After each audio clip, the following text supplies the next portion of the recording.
news. As you can see, we don't have Abhinav today. He's become a dad, Raul, so we don't have Abhinav today. But congratulations to him. I do have Raul, my good friend, in Good morning.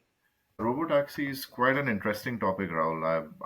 I got intrigued because there's so many companies in the mix, right? You have the ride-hailing app companies like Uber, Waymo, and then you obviously need a car. So you need the OEMs who are going to build that car. Now, whether it's one of their standard models, is it something that they're going to customize for this segment? Why are they getting into this? Who's getting into this? And I also see some tech players, the aftermarket retrofit, like the Yeah. machine, like the cameras and those kind of things, right? So, how should this market be looked at from a partnership standpoint as well, right? I know that sometimes we see the ride hailing caps leading the way, but it's also some of the OEMs started some of these endeavors, but some pulled back, some are wanting to move ahead with it. So, Uh, I wanted to run those yeah. thoughts. Well, it's a little bit messy in that what you have in autonomous vehicles in general is it's a great opportunity for OEMs because they can scale up because it would be in general a new market for them or a growing market for them. Obviously, there's going to be some cannibalization as people do more ride sharing than buying their own vehicles, but net, it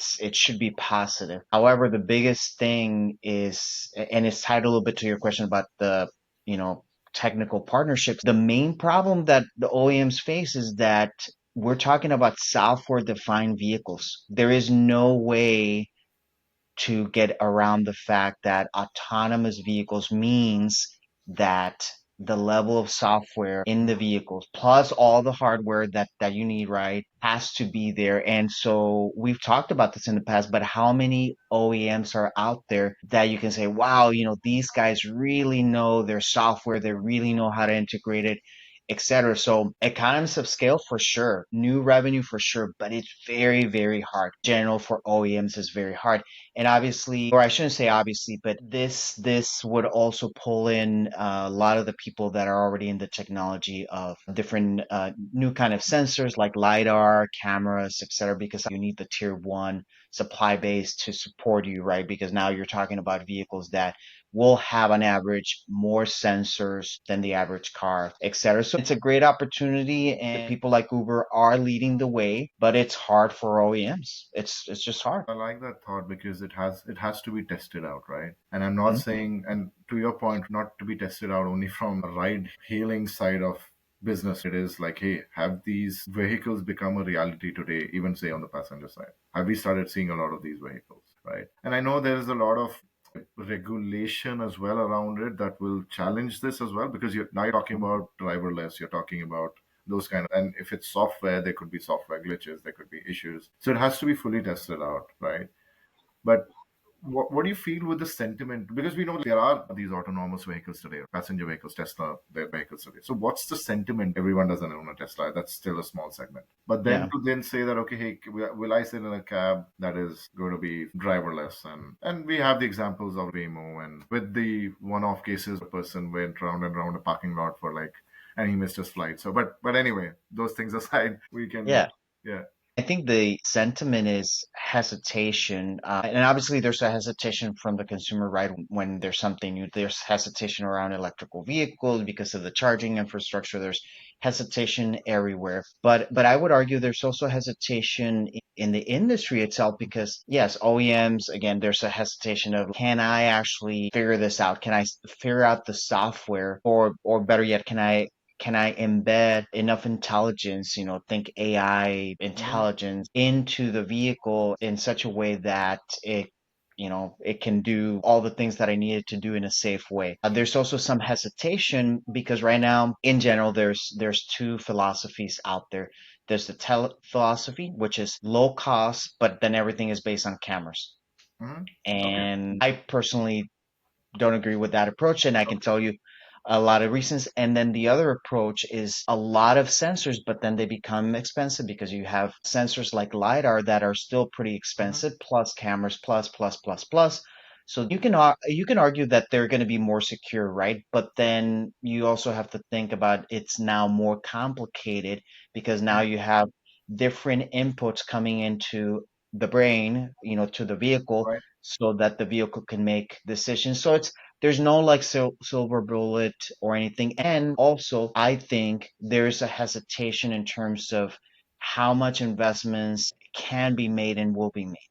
And what I mean by that is that I think right now most OEMs are looking at how can I just take something that I'm already doing and make that the robotaxi. Even True. Tesla is kind of saying, I'm going to take an existing vehicle. I don't know how many companies out there are really thinking, okay, if I'm going to make a robotaxi, does it really have to have a steering wheel? Does it have to have these controls here? Absolutely right. And one question which brings me to this is that, okay, if you're talking about and looking at this, right, and definitely I feel that there would need to be a shift in the model as well, right?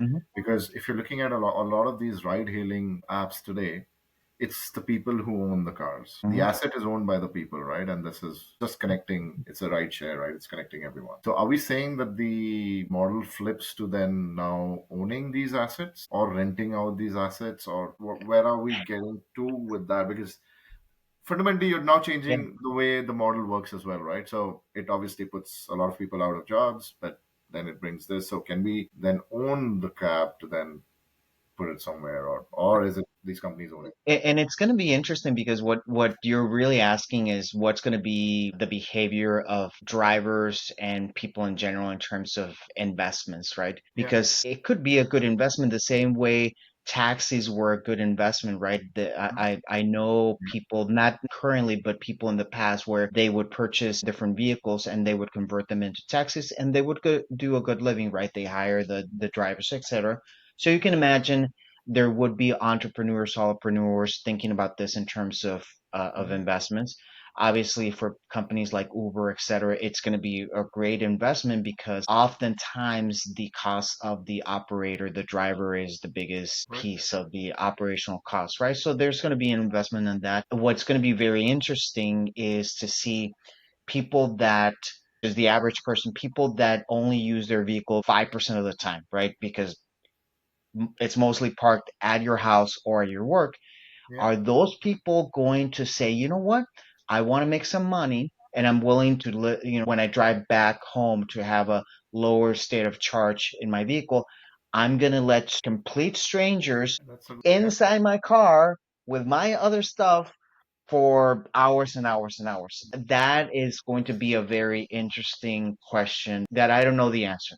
That's a good one. That still puts the onus of the ownership on person like you and me, and but still can make money out of it, and that's a good way of thinking and looking at it as well. But what I'm also seeing is that a lot of, because obviously these vehicles need customization as well, right? Because when you look at Mhm. cabs versus personal vehicles, right? There is obviously different level of, and with these being autonomous level of tech. So I'm sure there are companies that are building these aftermarket kits, or I don't know if this is factory fit through the OEM, right? Like say the cameras, lidar, and all of the other aspects that go on, right? The sensors, obviously, it has to be OEM. But are we seeing newer companies getting into this space, right? So we say product companies, tech companies getting into the space to then benefit from that. And is the relationship directly with the one that's owning the whole taxi business, or is it still through the OEM, which is the traditional tier supplier OEM relationship? So I don't know if companies that are doing that like retrofit where they're taking a vehicle and then making autonomous and then selling it back. That is somewhat the business model of Waymo where they are taking, I think it's Jaguar vehicles, I think in Yes. the past, and they're adding a lot of sensors, etc. Because of the cost of the retrofit, but especially because of what you need to do on the software side, I don't see that as being a big opportunity. You really do need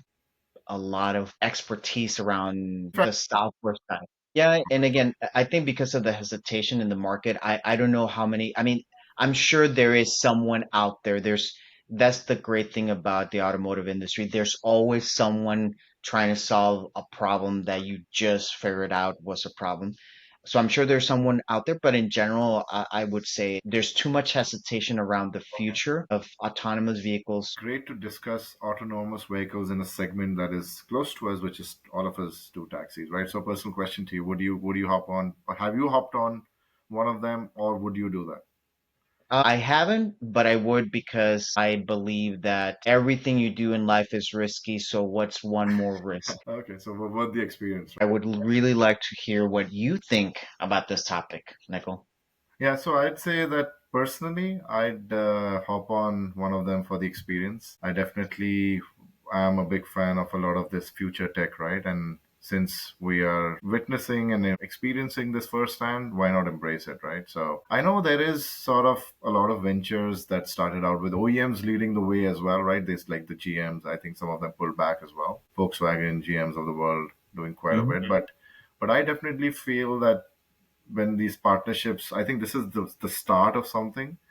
And I guess the models will develop, right? Which is like we talked about, right? Hey, they can still be owners. We elevate the drivers. We can still have the owners, but they can own the car but not drive it. So if that makes you money, then why not, right? So Sure. I'm a firm believer in this sort of newer tech spaces, right? And it's to see also, right? Because I think the one aspect of all of this that we hesitate, because we don't hesitate while buying a car that much, right? Is safety, right? Because now we don't have anyone controlling it. I think that's the only thing, and I think it'll speak differently to different demographics, right? And I would say that in terms of maybe age or even culture, like a lot of people, right, who are not exposed to such tech may hesitate more than the others. So we would see all of that, but it's to see that if once it becomes mainstream reality, right? Because I know there is a lot of cities that this is being tested out on, so it'll be Yeah. good Yeah. to witness this firsthand. I remember when I did that in the Tesla the first time, which is the driverless autonomous experience. That was great. I was thrilled to see that, right? So with that, I'd say that was great, Raul. Thank you for joining. Again, a topic that is out of the box, and that's what we're here for. So, to our audience, if you like this, give a thumbs up. If you feel that you have feedback, do drop in a note, questions, or give us ideas for next topics as well, of what you would want us to talk about. Thanks, Great Raul. conversation.